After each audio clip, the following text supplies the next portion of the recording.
एक समय की बात है। नगर में रहने वाला कबीर नाम का एक लड़का अपनी जिंदगी से बहुत निराश था। उसकी निराशा का कारण यह था कि वह अब तक कुछ भी नहीं कर रहा था। उसके माँ बाप उसे ताने मारते कि तेरे सारे मित्र कुछ ना कुछ कर रहे हैं, लेकिन तू अभी भी घर में ही बैठा हुआ है। मित्रों के बीच भी अक्सर उसका मजाक ही बनता। वह कहीं जाता तो लोग उससे पूछते कि क्या कर रहे हो। उसे यह बताने में बड़ी शर्म आती कि अभी वह कुछ भी नहीं कर रहा। धीरे धीरे उसने रिश्तेदारों के यहां जाना और लोगों से मिलना जुलना कम कर दिया। वह ज्यादातर समय अपने घर में ही बैठा रहता। वो अकेले में रोता, भगवान को कोसता और अपनी किस्मत को दोष देता। अब उसे अपनी जिंदगी बोझ लगने लगी थी। कभी कभी वह सोचता कि जब वे कुछ करने के लायक ही नहीं है तो फिर उसके जिंदा रहने का भी क्या फायदा। उसे तो मर जाना चाहिए। एक दिन वे अपने नगर की एक सड़क से गुजर रहा था। तभी उसने देखा कि एक गुरु दुख के ऊपर प्रवचन दे रहे हैं। वह भी वहीं भीड़ में पीछे बैठ गया और गुरु के प्रवचन सुनने लगा। गुरु बोल रहे थे कि दुख एक गुरु की भांति होता है जो हमें जीवन की सच्चाई दिखाता है और हमें सही से जीवन जीने का तरीका सिखाता है।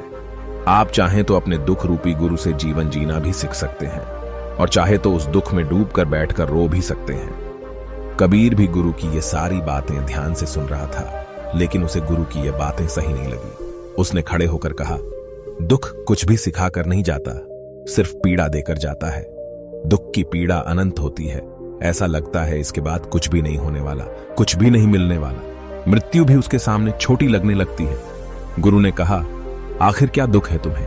कबीर ने अपना सारा दुख गुरु के समक्ष कह सुनाया और पूछा, क्या आपके पास मेरे इस दुख का कोई समाधान है? यह सुन गुरु मुस्कुराए और बोले, जिस दिन तुम्हारे जीवन में सच्चा दुख आए उस दिन मेरे पास आना, मैं तुम्हारे दुख का समाधान अवश्य करूंगा। इतना कहकर गुरु वहां से चले गए। कबीर ने सोचा, क्या मेरा दुख सच्चा नहीं है? क्या जिसने से गुजर रहा हूं वो छोटा है? कोई भी मेरे दुख को नहीं समझ सकता। जब मां बाप नहीं समझ पाए तो गुरु के समझेंगे। अपने दुखों से परेशान होकर कबीर ने एक निर्णय लिया कि अब वह कुछ करके दिखाएगा। उसने एक छोटा सा व्यापार शुरू किया, लेकिन उसमें उसे सफलता नहीं मिल रही थी। पर उसके घर वाले खुश थे कि वह कुछ तो प्रयास कर रहा है। वह अपने व्यापार में जुटा रहा और उसे धीरे धीरे सफलता भी मिलने लगी। फिर उसने रफ्तार पकड़ ली और सिर्फ 3 साल के अंदर ही वह एक बड़ा व्यापारी बन गया। अब कबीर के चारों तरफ ऐसे बहुत से लोग थे जो उसकी चिंता करते थे, उसे पसंद करते थे, उसके काम की प्रशंसा करते थे। अब उसके घर वाले भी उसकी प्रशंसा करते नहीं थकते थे। दिन प्रतिदिन उसके मित्रों की संख्या बढ़ती जा रही थी। अब वो अपनी जिंदगी से बहुत ही खुश था। उसके कुछ मित्रों ने उसे सलाह दी कि जब तुम बड़े व्यापारी बनकर इतने खुश हो तो सोचो कि अगर तुम इस नगर के, इस राज्य के सबसे बड़े व्यापारी बन जाओ तो तुम्हारे पास कितना सुख होगा, कितने लोग तुमसे जुड़ना चाहेंगे, तुम्हारा कितना यश फैलेगा। स्वयं राजा भी तुमसे मित्रता करना चाहेंगे और जरूरत पड़ने पर तुमसे ही धन उधार लेंगे। मित्रों की यह बात कबीर के मन में घर कर गई। अब उसने और भी धन कमाने का प्रयास शुरू कर दिया, लेकिन उसे यह सब कुछ बहुत ही जल्दी चाहिए था। वह सब कुछ प्राप्त करने में अपना ज्यादा समय बर्बाद नहीं करना चाहता था। इसीलिए उसने ऐसे भी कार्य करने शुरू कर दिए जो उचित नहीं थे। उसने बड़ी मात्रा में अपने मित्रों से धन उधार लेना शुरू कर दिया। ज्यादा मुनाफा कमाने के लालच में अपने सामान में मिलावट करने लगा। उसने दूसरे व्यापारियों के खिलाफ षड्यंत्र भी रचे, उन्हें डराया धमकाया। जैसा जैसा उसके मित्र उससे कहते गए वही करता गया। वह इन तरीकों से ज्यादा धन तो कमा रहा था, लेकिन अब उसके जीवन में सुकून नहीं रह गया था। उसके मन की शांति गायब हो गई थी। उसे रातों में नींद नहीं आती थी। सुख साधन की सारी वस्तुएं होने के बाद भी उसे किसी में सुख नहीं मिल रहा था। एक दिन कबीर अपनी बग्गी में सवार होकर कहीं जा रहा था। तभी रास्ते में उसे गुरु का आश्रम दिखा। वह रुक गया। वह गुरु के पास जाकर बोला, गुरुदेव, आपने कहा था कि जब तुम्हारे जीवन में सच्चा दुख आए तब मेरे पास आना। अब मैं बहुत दुखी हूं। मेरे रातों की नींद गायब हो गई है। मुझे कहीं सुकून नहीं मिल रहा। इस तरीके से कबीर ने अपनी सारी समस्या गुरु के सामने कह सुनाई। गुरु ने कहा, जब तुम मुझसे पहली बार मिले थे तब भी तुम किसी दुख में थे। तुमने उस दुख से क्या सीखा? कबीर नहीं कहा, मैंने सीखा कि सिर्फ सोचने और चिंता करने से कुछ नहीं होता।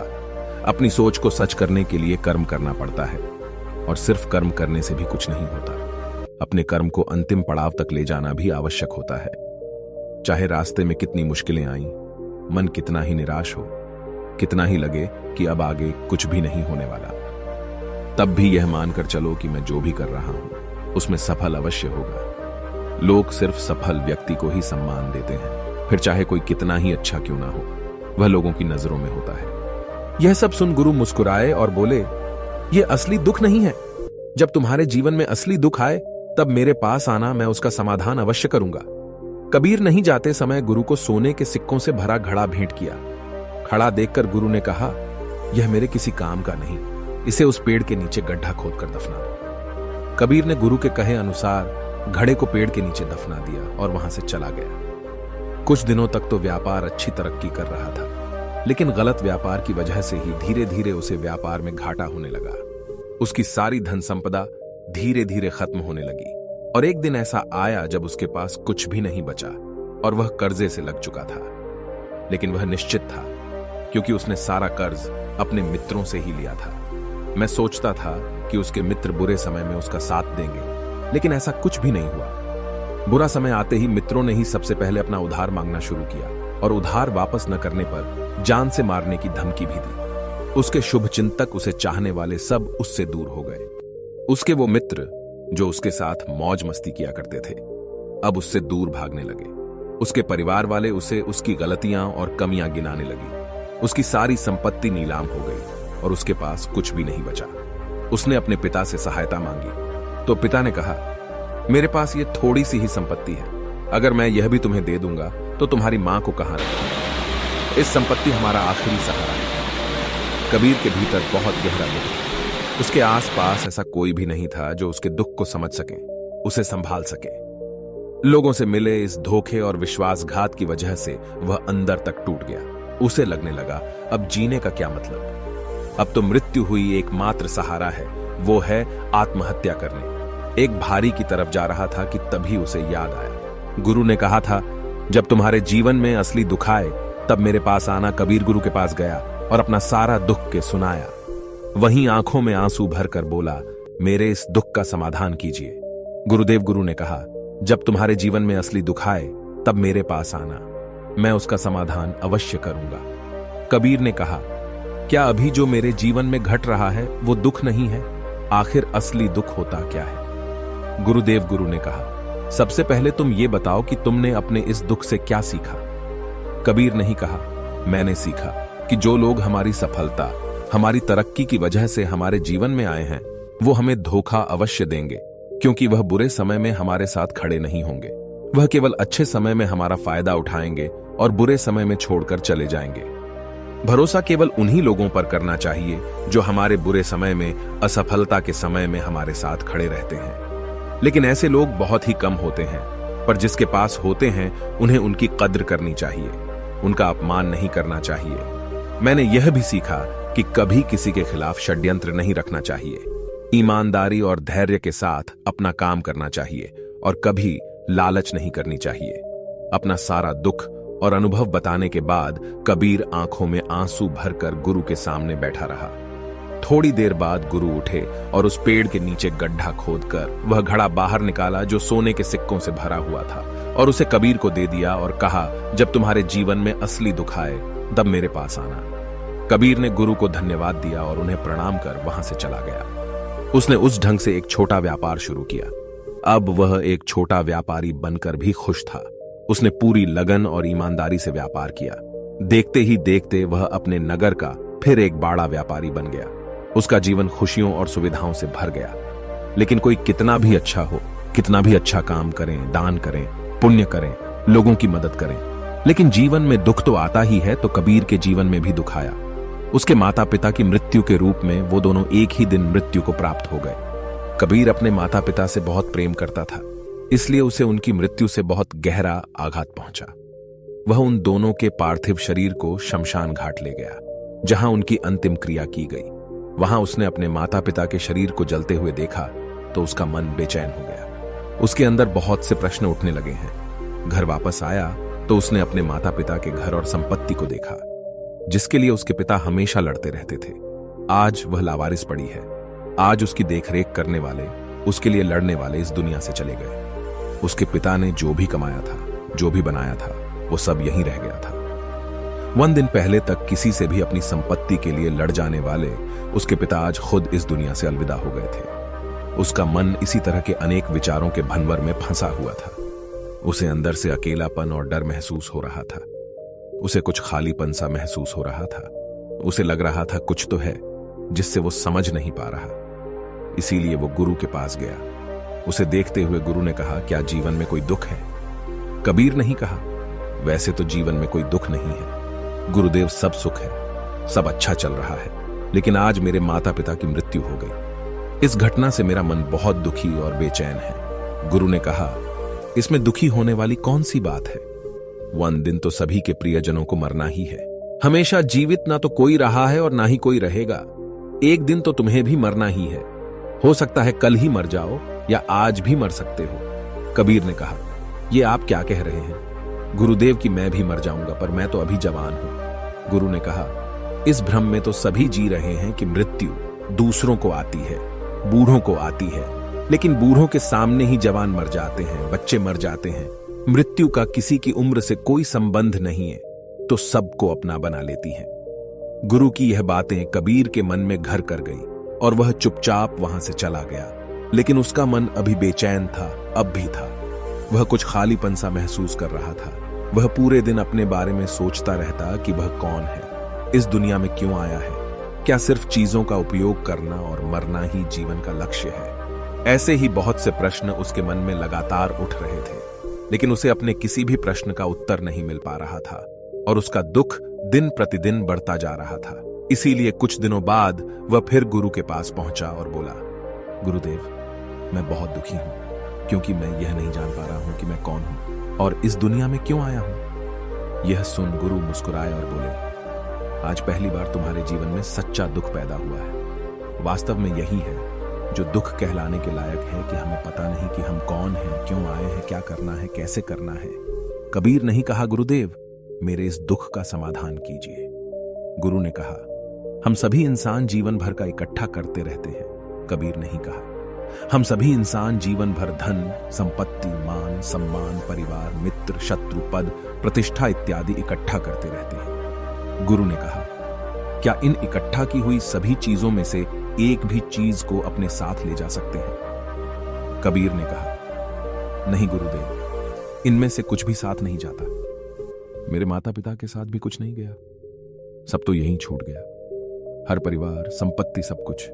गुरु ने कहा, अब मेरी बातों को ध्यान से सुनना। इस दुनिया में हमें जो इकट्ठा करना चाहिए वो तो हम कभी इकट्ठा करते ही नहीं। चीजें हमारे सामने ही होती है, लेकिन हम उन्हें देखने का प्रयास ही नहीं करते। इस दुनिया में हमें जिस चीज को इकट्ठा करना है वो हम खुद हैं। हमें खुद को इकट्ठा करना है ताकि जब मृत्यु हो तो हम एक हो सके और स्वयं को पहचान सके। हम भीतर से बंटे हुए हैं। हम बंटे हुए हैं प्रेम में, नफरत में, क्रोध में, जलन में, क्रूरता में, धन में, संपत्ति में, पद में, प्रतिष्ठा में, मान में, पहचान में, धर्म में, जाति में, ऐसे ही सैकड़ों हजारों चीजों, और वास्तव में हम बंटे हुए हैं। हम टुकड़ों में जीवन जी रहे हैं। इस बंटवारे की वजह से हमारी चेतना कभी एक नहीं हो पाती। हमारी चेतना शक्ति बिखर गई है। इसीलिए हमारे पास इतना भी समय नहीं है, इतनी भी ऊर्जा नहीं है कि हम मुड़कर एक बार अपने भीतर देख सकें। वास्तव में जिस धन की कमी, सुविधाओं की कमी, मान सम्मान की कमी को लोग दुख समझते हैं और जीवन भर उसे दुख बोलकर रोते रहते हैं और उनका समाधान खोजने का प्रयास करते रहते हैं, उन्हें उसका समाधान कभी मिलेगा ही नहीं, क्योंकि जिन्हें लोग दुख कहते हैं वो असली दुख है ही नहीं। वो तो सिर्फ इंसान की चाहत है, उसकी इच्छा है जिसकी पूर्ति कभी नहीं की जा सकती। इसीलिए यहां व्यक्ति को ऐसे दुखों का कभी समाधान मिला ही नहीं। इसीलिए इन सब के ऊपर अगर अपने दुखों का परम समाधान चाहिए तो सबसे पहले अपने आप को इकट्ठा करो। अपनी ऊर्जा को इस संसार से वापस खींचो और एकत्रित करो। अपने ऊपर ध्यान दो, खुद पर ध्यान लगाओ। मृत्यु से पहले अपने आप को पहचान लो। ऐसे ही बिखरे हुए मत चलो। कबीर नहीं कहा, तो क्या गुरुदेव हमें यह संसार छोड़ देना चाहिए? अपनी सभी इच्छाओं को मार देना चाहिए। किसी से प्रेम नहीं करना चाहिए। धन संपत्ति नहीं इकट्ठा करनी चाहिए। मान सम्मान की आशा छोड़ देनी चाहिए। गुरु ने कहा, एक बिखरे हुए मनुष्य के अंदर से कामनाएं, इच्छाएं और वासनाएं ऐसे ही निकलती हैं जैसे पहाड़ से कोई पत्थर गिर रहा हो जिस पर पहाड़ का कोई नियंत्रण नहीं है। सिवाय देखने, परेशान होने और कुछ खोने के। इसी प्रकार एक बिखरे हुए मनुष्य की इच्छाएं अनियंत्रित और दुखदायी होती हैं। उसका अनियंत्रित मन कुछ भी इच्छाएं और कल्पनाएं करता रहता है और दुखी होता रहता है। लेकिन जब व्यक्ति एकत्रित हो जाता है तो वह जो भी करता है सब उसके नियंत्रण में रहता है। तभी इच्छाएं भी उसकी इच्छा से निकलती हैं। कबीर ने कहा, गुरुदेव, आपने मेरे सच्चे दुख का समाधान कर दिया। आपका बहुत बहुत धन्यवाद। आपसे मैं खुद को एकत्रित करने का प्रयास करूंगा। गुरु ने कहा, मानव शरीर में बहुत ऊर्जा है, बहुत शक्ति है, पर यह बेकार के कामों में बाज कर रह गई है, चीजों में लगी रहती है। यह ऐसा ही है जैसे कि एक अत्यंत शक्तिशाली मशीन किसी बच्चे के हाथों में दे दी गई हो और वह बिना सोचे समझे, बिना किसी नियंत्रण और जानकारी के बस इसकी शक्ति को कहीं भी बर्बाद कर रहा हो। इसीलिए अपनी चेतना की शक्ति पर ध्यान दो और इसे एकत्रित करो। कबीर को अपने प्रश्नों का उत्तर मिल चुका था। उसने गुरु को धन्यवाद किया और चुपचाप वहां से चला गया। दोस्तों, उम्मीद है कि आपको यह कहानी पसंद आई होगी। यदि आप ऐसी और मजेदार कहानियों और संदेशों को और सुनना चाहते हैं तो हमें सब्सक्राइब करें। नमो बुद्धाय।